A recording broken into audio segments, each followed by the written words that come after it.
Mi nombre es Antonio Ens, yo soy director y autor, soy miembro de la Junta Directiva de SGAE y tengo el honor de presentar al director McTiernan, que viene a participar al Festival Sombra, que también estamos presentando aquí en nuestro Palacio de Memoria, y festival que está apoyado por SGAE y por la Fundación Autor. McTiernan tiene poca presentación, es el autor de 3 éxitos de taquilla monumentales de finales de los años 80, de los años 80, como son Depredador, la Jungla de Cristal y la caza de Octubre Rojo, que supusieron no ya unos éxitos de venta de cuando el cine de Hollywood consiguió su mayor número de taquilla en los cines, sino era una época donde también existían los videoclubs y son películas que fueron consumidas masivamente y seguramente también pirateadas masivamente en el sistema de piratería que había en la época, pero realmente fueron clásicos que hoy comparten no solamente los que eran adolescentes, que les gustaba el cine de aventura y de acción los años 80, sino también sus hijos e incluso sus nietos. McTiernan consiguió no solamente estos éxitos de taquilla, sino precisamente unir en el mismo asiento a padres e hijos, y es algo que ha perdurado a lo largo de las décadas. Y yo creo que es el autor uno de los representantes de este tipo de cine de acción, que consigue además pasarlo de un cine de clase B, que era lo que se consideraba tradicionalmente este tipo de películas, a hacer grandes blockbusters, ¿no? Y para nosotros es un honor que esté aquí. Ha supuesto muchísimo para esta sociedad, para la sociedad de autores, quiero decir, y es un honor, así que le damos la bienvenida y esta es su casa.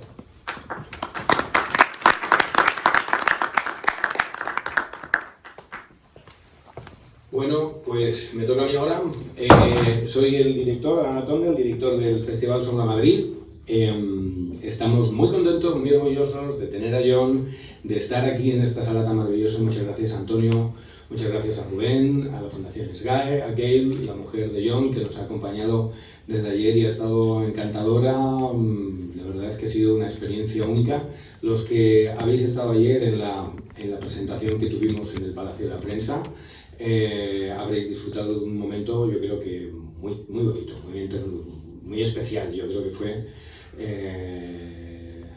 no te digo yo que un momento cumbre de mi vida, pero para mí fue un momento extraordinario el poder compartir con él y con todos vosotros una película como Jungla de Cristal y estar al lado de John.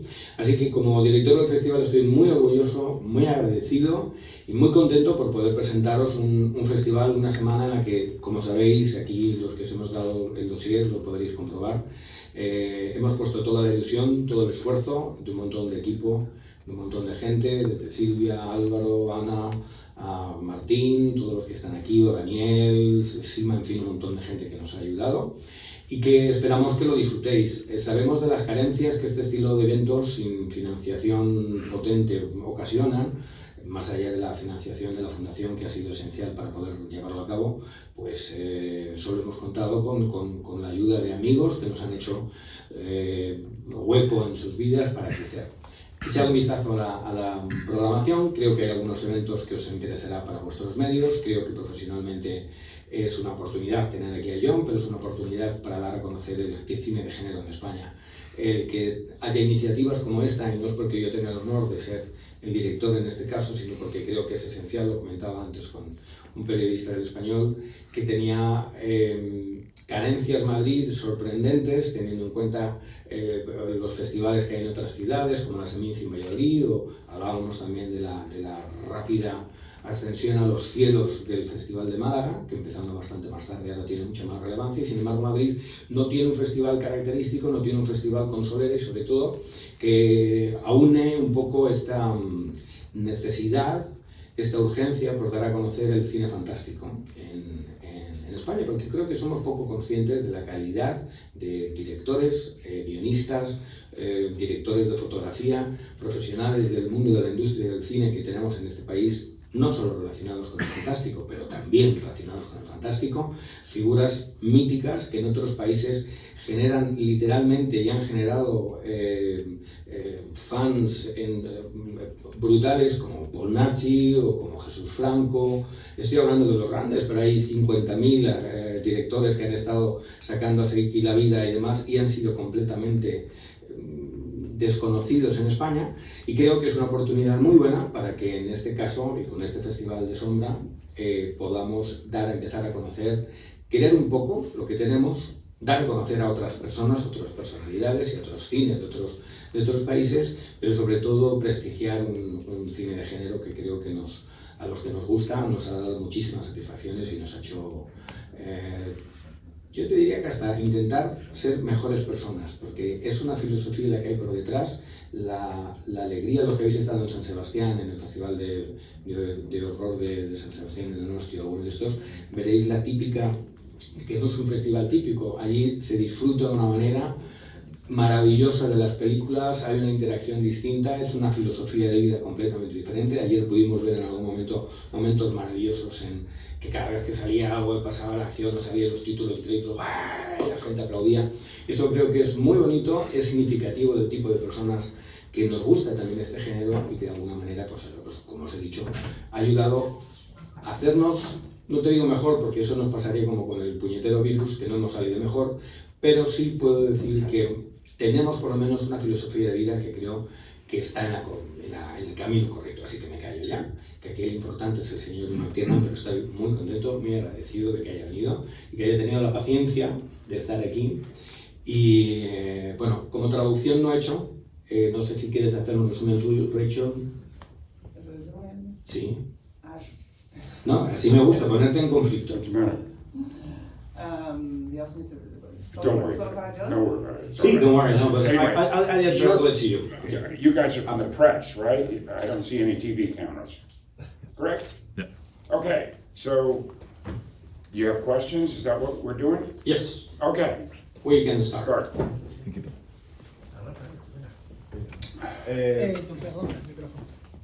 Hello, Mr. McTiernan. My question is related to yesterday, because you had the chance to meet with an audience in front of one of your most celebrated movies. And for you, what's the feeling after so many years to see how an audience reacts to a movie that has been living for decades and it still sparkles emotions when cinema has changed so much, but the movie remains. Well, obviously, I'm happy about it. No, it's very nice.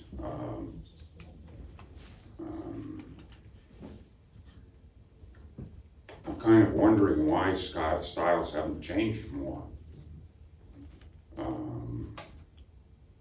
You know, when I was a kid, if you saw a movie from 30 years before, it was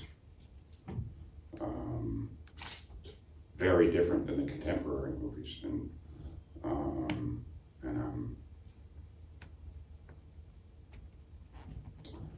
well, obviously I'm flattered that people like my work, but in a way I'm disappointed that there haven't been other people who have, you know, that there aren't new styles and people inventing new cinema. So, one question. ¿Todos entendéis inglés? Hay alguien que... Lo digo porque simplemente es que estamos efectivamente... Hay servicio de traducción, pero no sé si es quizá más incorrecto interrumpir a yo mientras está hablando con la traducción. ¿Queréis alguien que hagamos traducción inmediata en español? O... No, salvo alguna duda a lo mejor. Si hay alguna duda y vemos alguna cuestión, pues entonces simplemente vamos a decir. I told them that if it's important or not to have the translation service.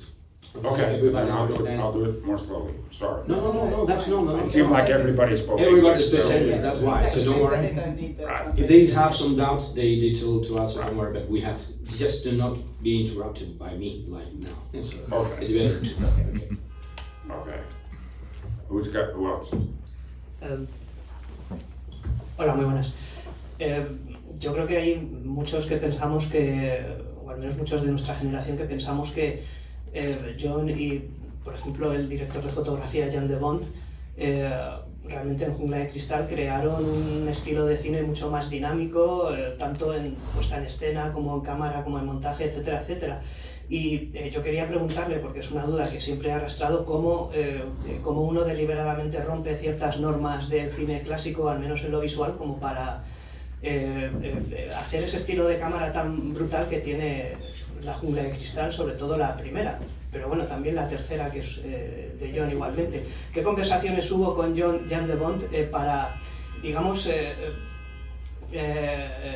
dibujar el estilo de la película y si acaso incluso pues, romper con lo que se había hecho en el género, incluso hasta ese momento?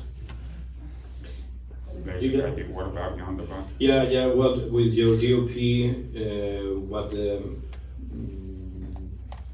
sorry, Es I que ha don't. sido mucha información a la vez. Ah, perdón. En Jungla de Cristal, junto visualmente con el director de fotografía Jan de Bont, pues crearon un estilo que yo creo que fue muy distinto a lo visto hasta ese momento en las películas de aventuras. ¿Qué conversaciones o...? Un momento. Sí. Eso, la pregunta era qué conversaciones habías tenido. Sí. Vale. Okay, so what conversation, you created a style that was visually very different from the previous styles, and what were the conversations that you had? ¿Sí? Yes. Bueno, ya está, ¿no? Sí, el estilo visual de la película, que es muy Visual asombroso. style of the How did you film. come up with the visual style of the film that was very different from previous styles?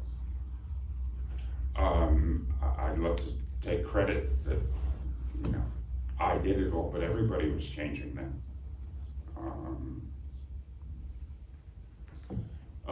Paul Verhoeven had just done a little movie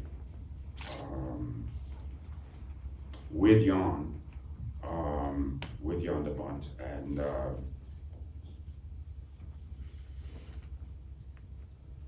they experimented with a lot of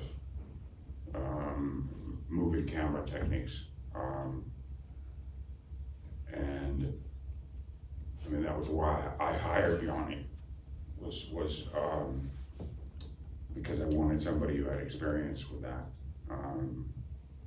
But the European directors for years had been doing essentially what Yanni and I did.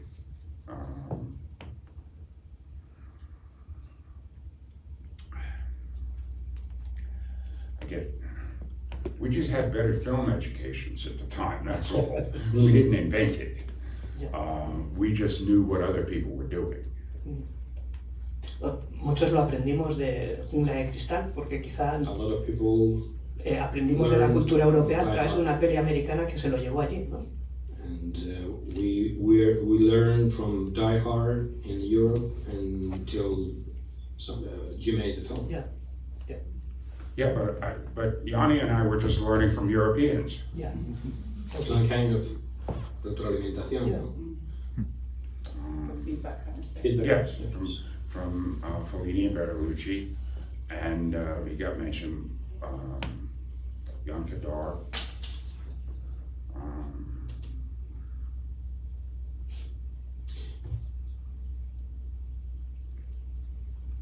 I mean, you see right now, you see an awful lot of shots from what do you call it? A drum.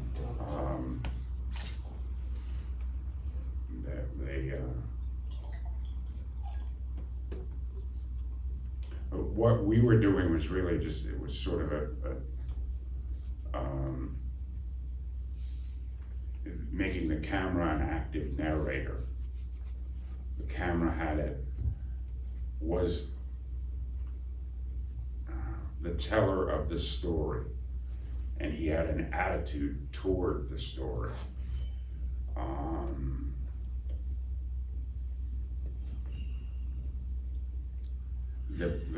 The standard industrial way of making movies from the 1950s,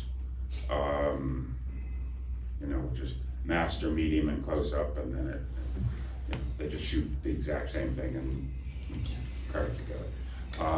That had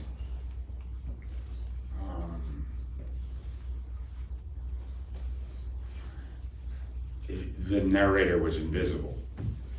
The narrator was the movie studio or something, and the narrator didn't have an attitude toward what was going on.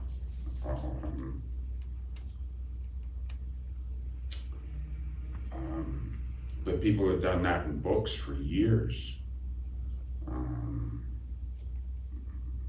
You know, language, print language had an attitude. You know, Kurt Vonnegut, all those authors. You know, back to Hemingway.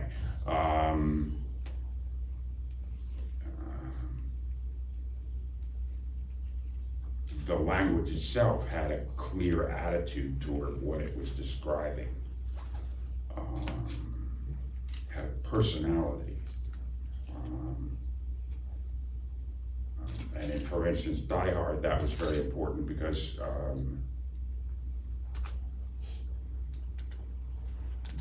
I had to tell the audience that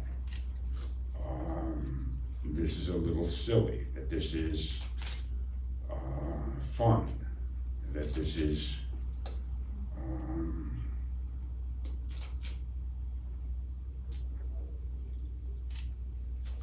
well, how do I put it? Well, that this is not a serious terrorist story. Yeah. And I had to tell the audience that early. I had to make sure they understood it, or else they wouldn't have gotten the movie. They wouldn't have understood. It's not reality. Yeah, it's not reality. It's a story. Yeah.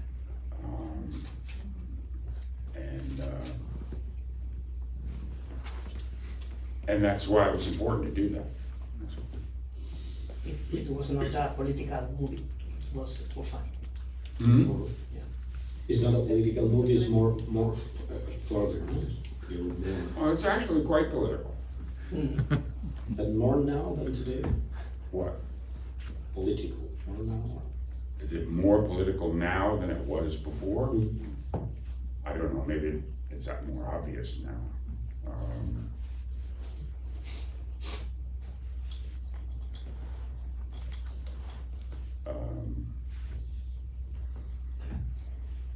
But the politics is all built into it. I mean,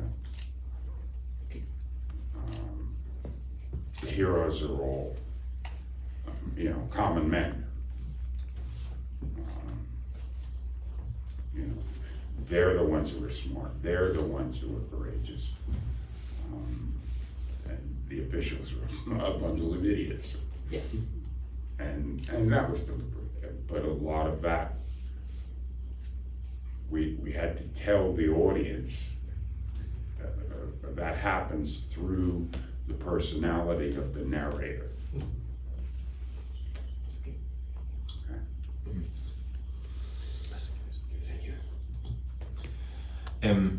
Yo tengo una pregunta que es en dos partes, no sé si me va a poder contestar a la segunda. Sí, por si quieres traducirlo. One question in two parts. Great. ¿Hasta qué punto está actualizado con las últimas películas de acción que se están estrenando? Are you up to date with the more recent action movies that are coming out? Do you watch them? Are you following them? Some, I don't know. Anything in particular? Ya, en particular era porque no sé si tiene la misma sensación de injusticia Do you have the same sensation of injustice? con que puede haber una relación muy directa entre el último gran héroe y El especialista de Fall Guy. Injustice, what? El tratamiento que ha dado la audiencia, la crítica, los premios a esas dos películas. Not fair, the treatment. Unfair treatment by the critics or the audience between the last Last Action Hero and Last Action Hero and- The Fall Guy. and the Fall Guy. Fall Guy, el especialista. Okay. especially. I'm sorry, I don't understand. I don't understand the question. Son dos películas que tratan sobre el cine de acción, los especialistas, el arte clásico de hacer cine. These are two. Two films which are classic action films. Y ambas han sido muy maltratadas en taquilla, en Los crítica. especialistas. El especialista. The specialist. No, pero En inglés es The Fall Guy. Es The Fall Guy. I don't know the Fall Guy. The Specialist was No, por eso preguntabas que no sé si me va por contestar, porque no sé si ha visto esa película. Claro, pero es que a lo mejor hay especialistas que no sabemos Es del año pasado. Es del año pasado, se llama The Fall Guy. Ah, is it no? It's 1 year ago. That film, the student. No. Sí. Es la de Ben Gosling, ¿no? Es la de Ryan Gosling, ya. Okay. which film? Which one? That one, the specialist. Here in Spain is the name, but it was the premiere was last year. So it's really from now. If you saw I haven't some seen action movie, so that's why you can don't you can make the No puede hacer la comparación. comparison with both. Okay. Las de Marvel. Sí. O por ejemplo, el referente actual I was del thinking cine de of acción. Leo. No, it's more actually. No, the actual reference for action movies is Marvel movies, superhero movies. What do you think about this evolution in action films? What do I think about it? Well, as I said, I think the movies you're talking about I haven't seen.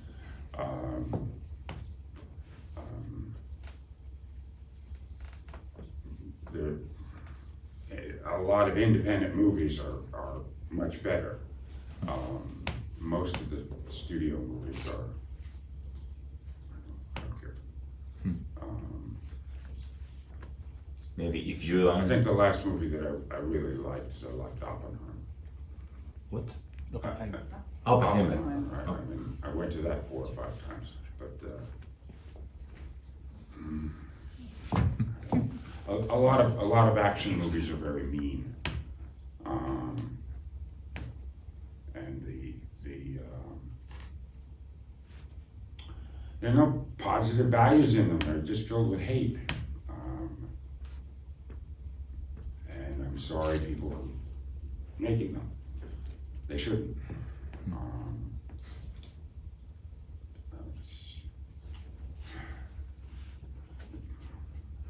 You know how geologists say that we now live in the Anthropocene.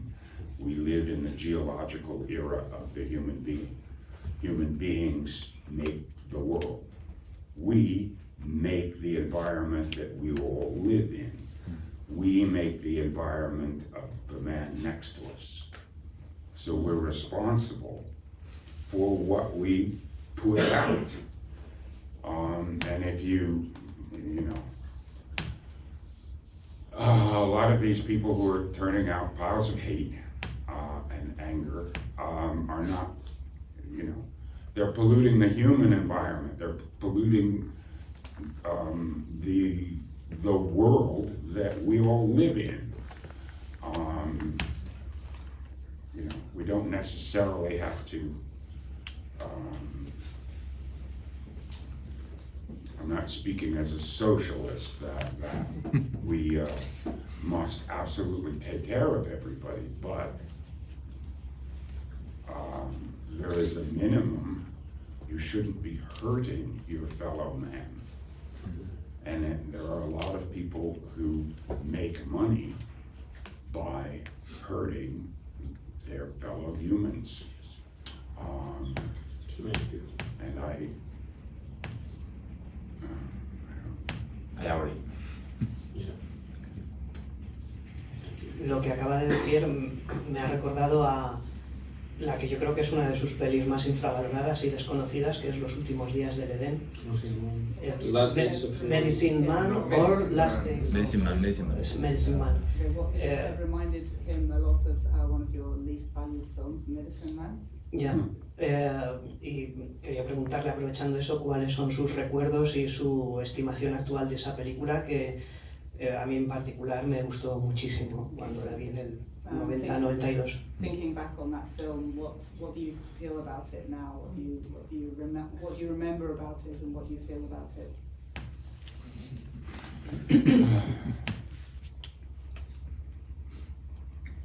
Well, it didn't come out the way I intended. I had Lena Olin, who was a big Swedish actress, and I took she and Sean Connery to dinner so they could get to know each other. And Sean had learned something in doing all of the James Bond movies, and that was to never let an actress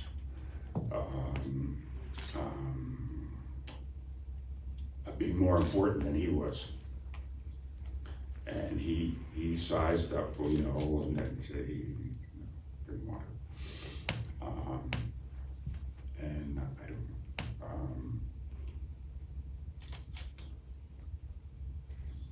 Tiene una música estupenda esa So película. the movie came out somewhat differently than I planned. He said he By the end, we'd figured out how to, I think, let you like Lorraine Bracco. I mean, particularly when she goes native.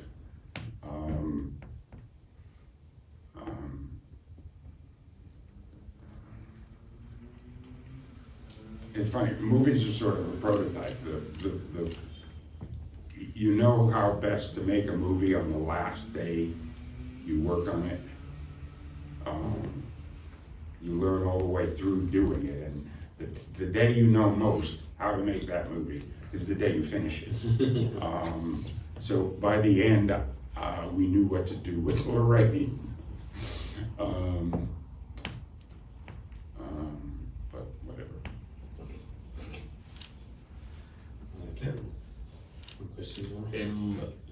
Nowadays we have a completely different environment of pitching and trying to make films, turn projects into films. We have all the streaming services. We have theater attendance is not what it used to be, so the model has changed a lot. How do you think from inside that it has changed, that the ways of pitching a project, of trying to make a movie, how is it different since say 30 years ago, and how is it today to try and put out a project?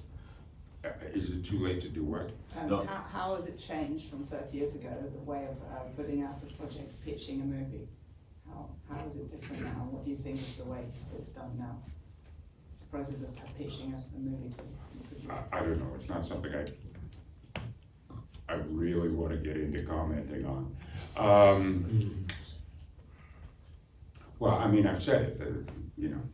The big studios at least aren't run by movie makers anymore, so it's a whole different thing.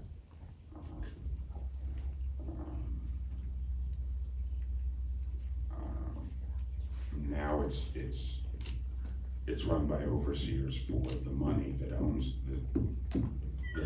the studio. It's very much like, particularly in the States, automobiles are all identical, completely identical. Now, when I was a little boy, I used to sit on the porch with my grandfather, and as it got dark, cars would go down the road, and we would try to identify the cars by the tail lights. And you could tell. You knew what kind of car that was. And it was a wonderful activity for, I was 4 years old, 5 years old, something. You can't do that anymore.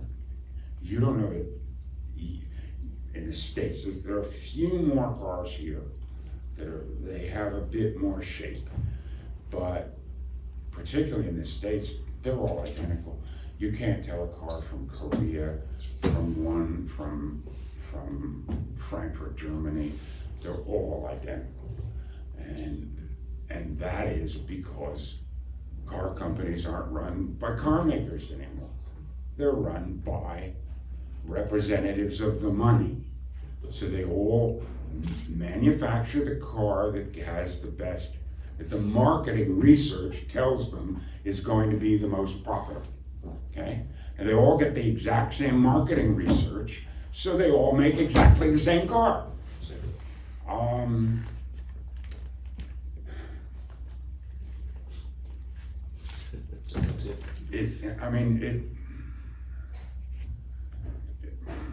You know, I studied anthropology before filmmaking, and you know, it's a technological or money determinism. Culture is being determined by the economics.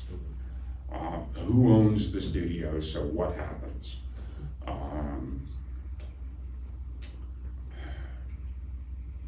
There's another crazy thing. This isn't exactly on it, but hell, you just want words and comments from me, so whatever. I haven't been in one of your supermarkets yet. Do you have an awful lot of junk food in the supermarkets? I was really shocked because we've lived in Canada for a while, and we came back, and this last 6 months we've been in Connecticut, and American supermarkets are now a third junk food. You know, a giant supermarket, right? 40% of it is junk food. And it's, again, it's economic determinism. When the information came out about cigarettes, and how, you know, they kill you, money fled from the tobacco industry into consumer foods. And they reshaped that industry in the model of tobacco. They got the cheapest possible input, corn or potatoes, and they added chemicals to make you eat a lot of it, to make it addictive. So you have all these people running around in the States with their hair on fire talking about you know, an epidemic of fat people. It's not an epidemic of fat people. It's an industry that is making money by putting out addictive junk food. And it's just like the tobacco model, because it's done by immoral managers and money people. They want to prey. And there are as many people probably dying of being overweight as 40 years ago there were people dying of cancer. They've recreated another industry in exactly the same model.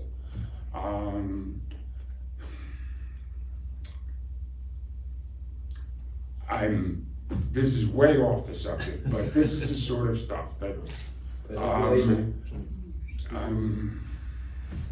is going through my mind lately, okay? You walk into a supermarket, and why are there 4 aisles full of variations on potato chips? And they all have a lot of chemicals in them that make you eat more and more of them. I mean, you can test it yourself. It's shocking. You know, if you adulterate if you take a bag of that stuff and adulterate it with something you know isn't dosed with chemicals, you'll find, oh, the half and half stuff you don't need as much of. So they really, I don't know exactly what they're putting in it, but it's just made to be addictive. And that,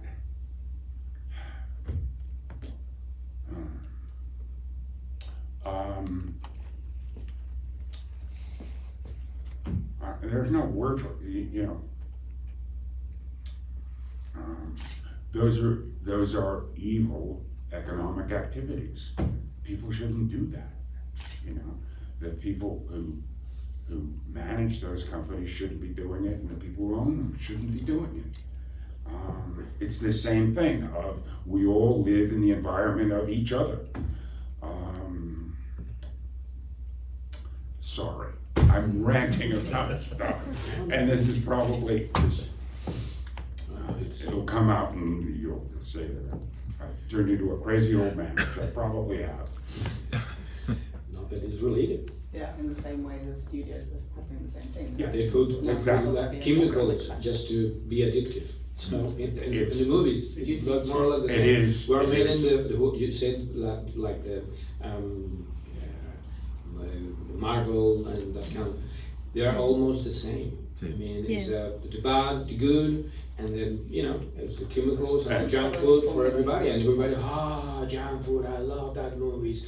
In some kind of way, I think. I'm sorry. Yeah, it is. It's I think some are more or less. It's completely great. You are related the junk food with the junk movies. Mm-hmm. and it's physically determined by the concentration of That's wealth. the point. The people who have the money.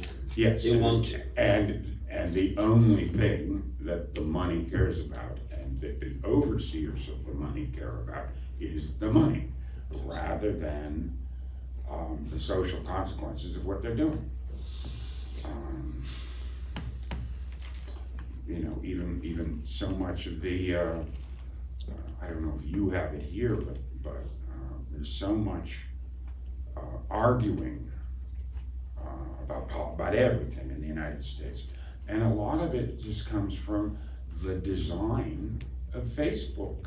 They deliberately try to make people get in fights so they can make more money.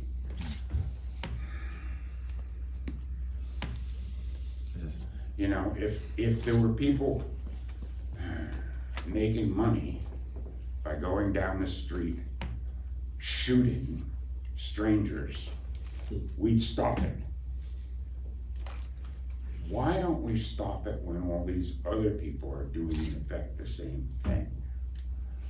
All these people who have committed themselves to making money by hurting other people. There used to be loads of other ways to make money.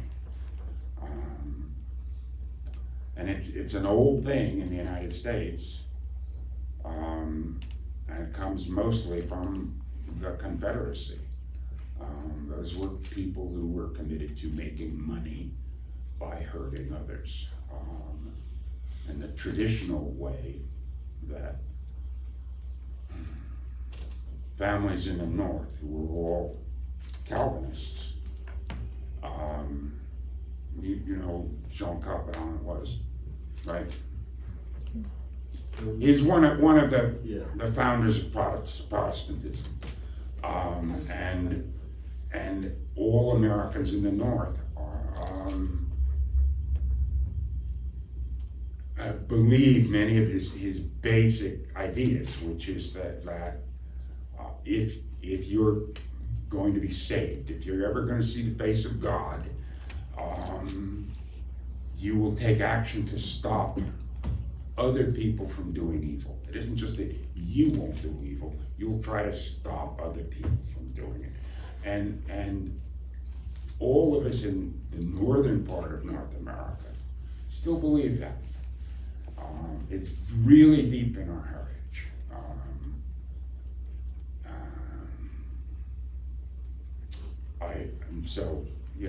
I'm hopeful about the future, but as you said, what you see in movies is just part of a much larger thing that's going on. Okay. It's way off the topic now. ¿Alguna pregunta más por ahí? Sí, por aquí. Dice Fernando Castells, el guionista de El hijo de la novia, una película que estuvo nominada a los Oscars hace unos años, que se pone el mismo empeño en un éxito que en un fracaso. Fernando? Castells. Gracias. No hay traducción en inglés, ¿no? Quiero decir, no sé. El título en inglés no me acuerdo cuál era. Vale. La película es argentina del año 2000. Argentinian movie. An Argentinian film says, Que se pone el mismo empeño en un fracaso que en un éxito. Entonces, después de su carrera llena de muchísimos éxitos, pero también fracasos, ¿cuál es su película de la que él se siente más orgulloso y cuál es la que no se siente tan orgulloso? okay, so in a career full of successes and failures, what do you consider to be your greatest success and your greatest failure? That's up to other people to, Eso lo dejo a los demás para decidir. I'm not that old. In my 80s, I will become my own critic, but now it's just up to other people. I'm sorry to harp about all that other stuff, but you guys are important. You guys spread ideas. You guys teach the rest of us, young people, you know, people who are barely out of college. Well, okay, but being a journalist is very hard. You don't get paid a lot, and increasingly, the people you work for are hugely disrespectful. But there's a reason you do it, and that is you pass ideas out. You're part of the culture. You're part of making the culture. And I just hope that you see that, and remember it. If you see a bunch of stuff that makes you feel bad about whatever, keep looking for answers, and when you see answers, spread them. Sorry. Sí. Vale. We have to stop. Last question, la última pregunta. Yo quería preguntarte acerca de Predator, que fue como el primer éxito de la carrera.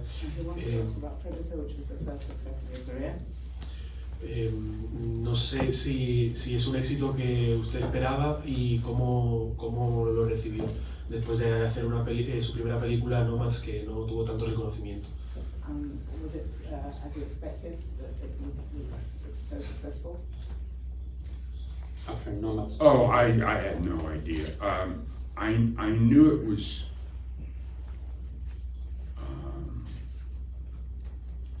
I knew it was safe. I knew if it wasn't good, no one would care. Because, you know, it's a silly boy's adventure. So I was sort of just out of the American Film Institute, and I'd been offered many movies. And I kept turning them down because an awful lot of people make one movie, and I don't get to make the second. And I was sort of determined not to let that happen. So I thought a lot about it at the time, and I decided I would do Predator because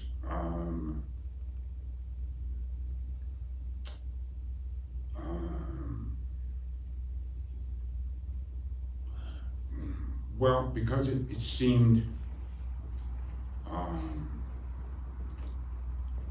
in a way wholesome. It was straightforward. You know, Arnold Schwarzenegger deals with a monster from outer space. How can you lose? All right? if you do a reasonable job on that, you'll be okay. And that was, I never thought that it would be. I didn't take the job because I thought it would be a big hit or anything like that. I just tried to do, an honest boy's adventure. You know, Arnold Schwarzenegger fights a monster from outer space. It's that simple. I had an old friend who was Viennese, and he went to very good Viennese schools, including equestrian school. And the way, he had an old equestrian teacher, riding teacher, who said that the way you jump a horse over a fence is you throw your heart over the fence and the horse will follow. Understand? I like it. Well, it's sort of, that was what that movie was. Throw your heart over into Arnold Schwarzenegger fights the monster from outer space. That's it. But throw your heart into it, okay? And the horse will follow. And it did. That's all. It's not about, oh, I'm doing this because it's going to be a hit or anything. It's just,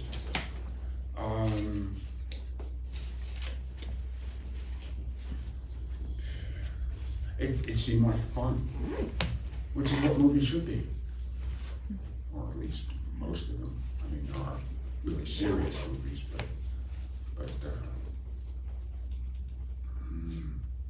I don't know. I've never made any serious movies. My movies have always tried to be fun.